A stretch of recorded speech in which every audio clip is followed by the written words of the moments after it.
విద్యాశాఖ మంత్రిగా సీఎం రేవంత్ రెడ్డి కొనసాగుతున్న సమగ్ర శిక్ష అభియాన్ ఉద్యోగుల సమస్యలను పట్టించుకోవడం లేదని ఆ సంఘం రాష్ట్ర అధికార ప్రతినిధి పాడాల రవీందర్ అన్నారు.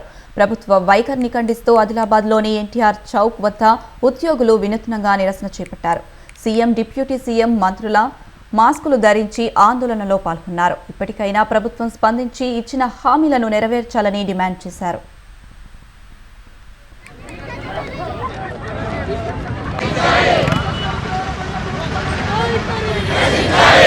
మాస్కులు వస్తున్నాయి 5 నిమిషాలు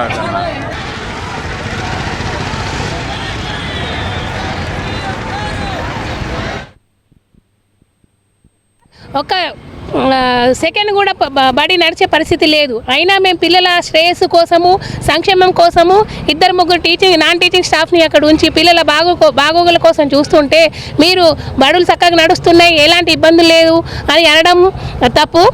మీరు ఒకవేళ మా సమస్యను పరిష్కరించకపోతే రాబోయే 2 రోజుల్లో కూడా మిగతా 32 జిల్లాలు, అలాగే మొన్న నిర్మల్ జిల్లా కూడా చేసింది, ఆ 33 జిల్లాలు కూడా నాన్ టీచింగ్ సిబ్బంది, టీచింగ్ సంబంధి ప్రతి ఒక్కరు కూడా సమ్మెలో పాల్గొంటారు. మేము లేనిది అక్కడ ఒక గౌరవ సీఎం గారు తక్షణం మీరు స్పందించాల్సిన బాధ్యత ఉంది.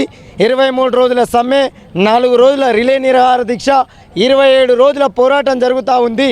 ఒక విద్యాశాఖ మంత్రిగా కనీసం ఒక ప్రకటన జారీ చేయకపోవడం అనేటువంటిది తెలంగాణ ప్రజల దురదృష్టంగా భావిస్తూ ఉన్నాం.